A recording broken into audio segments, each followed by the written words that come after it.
Very interesting. I'm glad we caught up with you. Um, and I appreciate Marshall giving me your name. Marshall's one of my best Because he customers. was kind of like, look no further, call my Right, nephew, right, that kind of thing. right. Actually, that's how a lot of the stars, Right. get Came through Marshall. right through Marshall. Yeah. Oh, okay. So I guess you have an arrangement with Marshall. Anyway, okay. Well, that's all good. So you're saying, what is like the most expensive hat that you have made, what makes it so expensive? Well, the most expensive hat I've ever made, people, you have other people who claim to make hats. Yeah. Like I say, Right. it's different. A handmade hat and a factory made hat. Right. But some other people are charged more. Mostly, I've heard stories of people charging $1,500 to make a hat, Mm-hmm. or $500 or $600 to make a hat. Mm-hmm. It's crazy. Mm-hmm. I keep it affordable for the people. Okay. And you see, I just was on the phone with a customer a second ago. I told him I Right. could get him a nice hat for $130. Oh, I didn't hear that part. Right, so Yeah. I keep it real, reasonable. So, Yeah. Yeah. So it's not the. The money. It's the money. Oh, it is. But as far as it's not how much is one hat. It's just how many hats I'm gonna sell. If I make the hat cheaper, I'm gonna sell a whole lot. Right. Opposed Right. to Yeah. just I selling understand. one hat. I was really just the reason why I asked the question is, I was just curious, as to how much a celebrity, for example, might pay for a special I would hat, like to charge them extra. and what goes into. I mean, does somebody come along and they want like a cashmere hat? Right, I had something something. special like that. It can run you up to a little money because I have did a leopard hat for Big Daddy Kane. Hmm. He had a leopard suit that he wanted to wear. Of course. Yeah. So I made it. Yeah, they have a hat. I took the leopard and covered the hat with Mm-hmm. it. So I think I charged him it wasn't on about $300. Oh, is that all? Right. So like I say, I keep it reasonable. So Oh, that yeah, brings the absolutely. business. Right. Yeah. You know. Because part of it was some of these people, they want to tell you how much they pay for that. Yeah, it's that. Well, Cost me that right. That. $1,500. And I found out that plays a major part with some of the people because the value of something is I guess is with the society. Yeah. It makes it. Mm. Just A pair, curious. a pair of cotton pants, a pair of cotton pants. You know what I'm saying? Yeah, I got it. But if it got a name on it, Hmm. yeah, Are most of the hats made of the same fabric, like yeah, most of them made of the felt? same fabric. Are Right? they You can felt? go into different fabrics and get higher quality fabrics, and Mhm. then you can then the hats can run into then you can start running into money. What's the But- most expensive, kind of fabric that might go into the top of the line? No, I want to say Hats. A Canadian beaver. Oh, Yeah, okay. to buy the material, probably, it's still not, buying the material is still not, it still doesn't constitute the prices that some people Right. charge, Right. for the hat. So you could do a Canadian beaver hat for $300. I would do it for about $300, yeah. Oh, okay. Yeah. And you could do it in a day. Day. Hmm. So, can you just, just briefly, and I know next to nothing really about making hats. So keep that in mind as you answer the question. I mean, can you just give us a kind of brief explanation of sort of what goes into making a hat? Well, actually, Some of the hat main comes- steps. It's a lot of process and steps you have to go through. Mm-hmm. It's a lot of work Mm-hmm. into putting the hat together. But it's like I say, I've been watching my great grandfather do it, so it became like second nature to me. Mm-hmm. And, have a passion for it, and so it just comes easier for some people. 'Cause Is the main part of the craft in the cutting, Yes. the way it's cut, and Mhm. or assembling the pieces, well, and that has a lot to do. blocking The it. main People part talk of about. the main part of it, you have to have patience because it's a lot of tedious work, and when you're hand making it. Mm-hmm. You got to thread the needle, and you got to sew the leather in Mhm. all the way around 360 degrees in the whole hat, Mm-hmm. as well as the band. So it's a lot of hand work. It's a lot of sewing. So it's the patience. You have to sit in one spot for a long length of time. So mostly have to have patience. Then it's a lot of hand work. See, the hat comes as like just a piece of material. You actually take the material, and it's a process it goes through. You have to steam it on a block, which I'll show you later in the video. And you'll see the process. It's a long process. Now, what is it with the blocking? I'm sorry, people always talk about. Well, I've heard they have to go and get their hat blocked. Well, right. What happens? The hat gets smashed up and it loses its shape. And you can bring it back. I'll reblock it. I have a block that fits that. Whatever hat it is. And it's like an insert. You just put it on the inside, and it takes the same form. You can actually change the form too with the block. So you put the block back in there and make the hat stiffer again. And that's what they go by saying. Get the hat block. Okay. How much does that usually run to get a hat block? About $25 I charge for that. Oh, really? Yeah. Oh. How long does that take? I can do that for you in a day. Oh, okay. Well, that's a pretty good little, business aspect of the business. Right. Yeah, blocking hats. Right. Okay. So, what's the is there one particular hat that you specialize in, or one that you can identify that you're the proudest of, or what's been your proudest moment in the hat making business? Well, it's always been to be able to create something. It's always something to be proud of. You can create something that the public wears and you can put out, and you can see your work on the street, different places. 'Cause, I've made hats for people in different countries. So it's just a good feeling to know that your work, is appreciated. People is wearing it. Do you have your own label in the hat? Yeah. Okay. What does the label say? Bacon's hats. Oh, okay. Yeah. So that's what. But we also have a trademark with our hats. We have a special band that we put on our hat. Oh, okay. And it's a rope band. You probably have seen it on Marshall's hat, one of Marshall's hats. I haven't seen Marshall's hats. Right. Well, I'll show you in the video. You'll be able to see the pictures on the hats. It's our own design. So when a person sees this design, they know immediately that it's one of your hats. It's one of our hats. It's our trademark. Oh, okay, excellent. So without even seeing the hat, How long have you had this trademark? Since we've been making hats. Oh, we're going all the way back to Tommy Glaze? Yeah, all the way back. What is it? What is the trademark on? It's the band. Well, the band is actually like when you're making a hat, the extra strips that you have from the hat, you're actually making a rope band. You're braiding the band together, and you're making designing the band for the hat. So the whole hat is made from it, from itself. So a lot of hats have silk bands on it, but we'll make the hat and make the band out of the hat itself, as opposed to using the traditional butterfly band. What's a butterfly band? Just a regular band. It's shaped like a butterfly. That's why it's called. Okay. The bow is shaped like a butterfly, so that's what we call that, a butterfly band. Yeah. But opposed to that, we use the rope band, so that's how people recognize our hats. Oh, okay. Well, I'll be really anxious to see these photographs in the video. How long is the video? The video was not long at all, but I think I'm gonna make another one.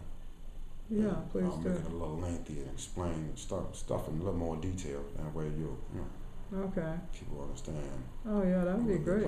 Yeah, because you're really, passing along a great tradition. Yeah, great trade. And you think that people 35 and older are still really kind of into this tradition. Oh, yeah. I mean, if they Yeah. do you make like wedding hats or anything? Yeah, Or I make a people, lot of but, I mean, I guess that's part of formal wear. Graduation, so people, whatever, all the case. But What's your heaviest season or your heaviest every season is occasion? wintertime. This time here. Mm-hmm. Because it's everyone want to keep their head warm, so everybody got to wear a hat. Oh yeah. I mean, do you have do people show up for Christmas? They want to get a Christmas hat. Yeah, people want to buy birthday hats, hat, Christmas presents. Yeah, that's a big thing. Graduation hat. Yeah, graduation. Marriage hat. Yeah, you name it. They got all the occasions. Divorce hat. Very, very interesting. So, let's see, what was I asking about? We talked about the fabrics and so forth. And you said in the photographs we're going to see different styles all of hats. different styles. Yeah. Mm-hmm. What are some of the what are the names of the main styles of hats? The main style is called a fedora. Fedora, yeah. Right.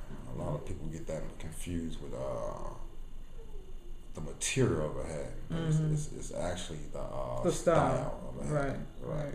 So Yeah. You ever heard of there's a jazz tune, Goodbye Pork Pie Hat? It was written for Lester Young, I think. You ever heard that song? I might have heard of it. Can you sing it? I'll try to send it to you. Yeah. I know I used to make famous hats for a lot of bluesmen too. Pine Top Perkins, he just passed not too long ago. Oh yeah, absolutely. I used to do his hat. Jimmy Walker, we used to call him a bluesman. I used to do his hats. Dorothy Tillman's son, he played the blues. I made a lot of his hats. Oh, okay. So a lot of blues players. Who makes Dorothy Tillman's hats? You haven't made any of hers. I used to. I made her a few hats, but other than that, her hats are, the hats that they kind of go beyond just the regular millinery hats. Well, they're still millinery. They're just still millinery right. hats. Yeah. Just with a lot of extra time put in. Yeah. Do you have any kind of millinery partners or anything like that? I mean, no. You should probably get one. It's two different. Yeah. It's two different ways. But I mean, people. Yeah, I know. Right. What is the biggest difference? It's two different systems. Okay. They use they put a lot of stuff together in one of the millinery hats. You got the material, wire. It's a different thing altogether. Right, it's all together different. Right. You can just sit. It's like a kit. Okay. More or less, right.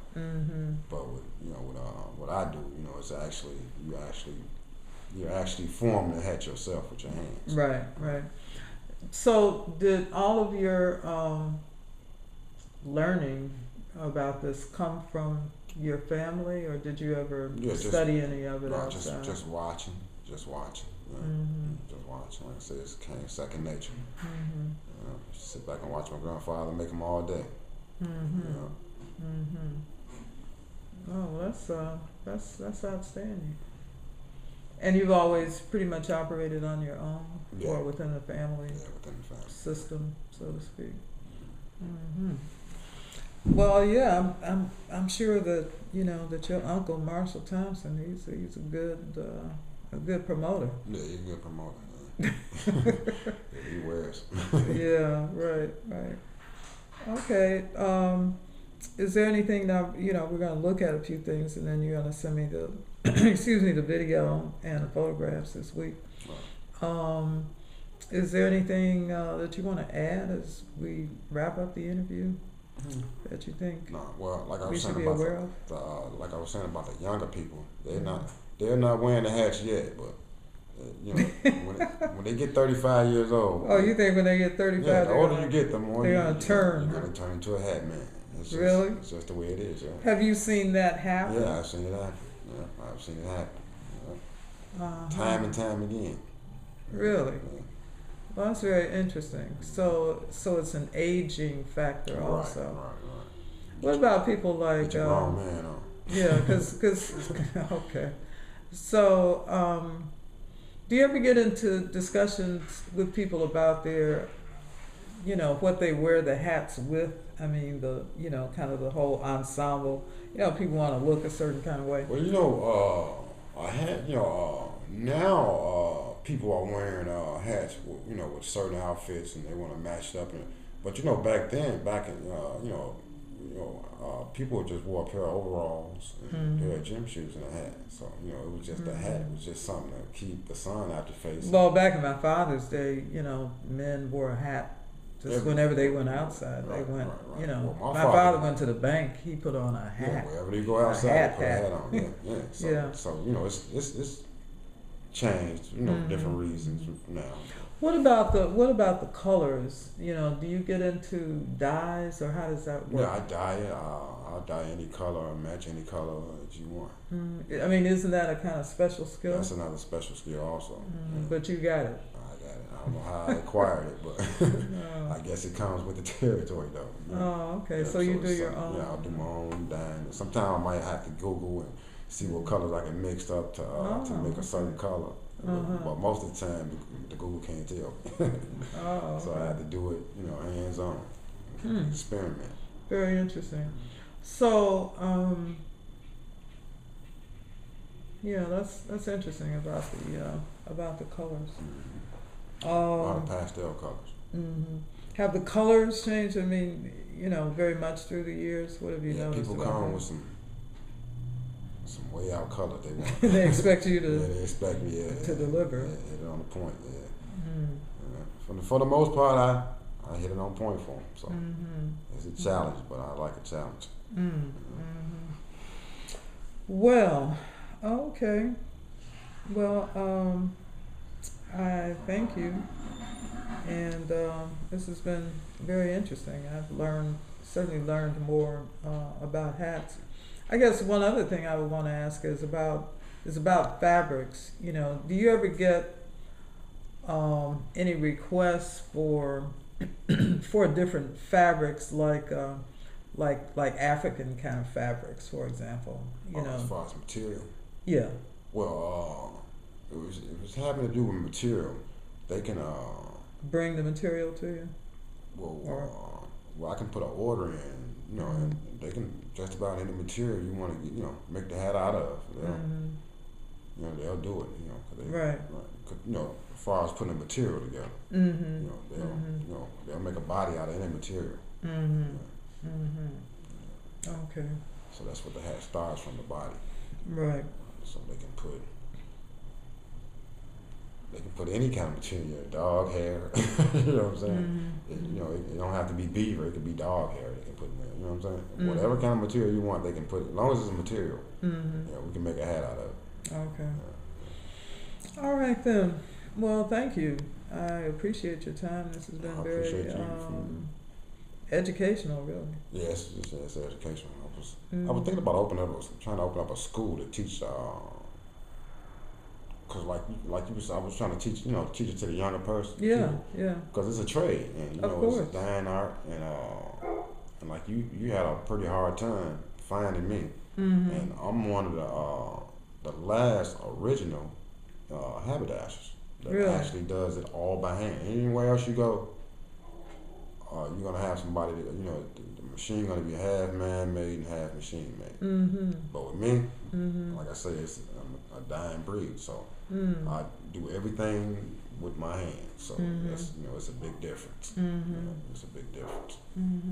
Well, I will certainly keep that in mind. You know, and as I said, I'm glad we had a chance to have this conversation, and I'm gonna pass your information along to the Smithsonian Institution. Okay. As you say, you're one of the last of a breed. Yeah. You know. All right. Well, very good. Thank you. Yes, ma'am.